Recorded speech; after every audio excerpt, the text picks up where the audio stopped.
అది విని అది మిన శోకులో ఉరి విడిచిన నెమలికి సవతిగా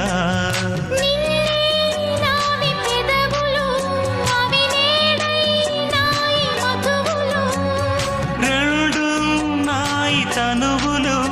అవిరే పవ్వాలి మనువులు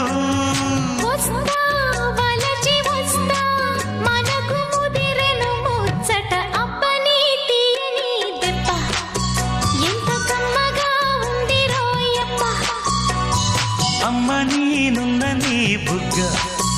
ఎంత లేతగా ఉన్నదే మొగ్గ పురుషుల్లో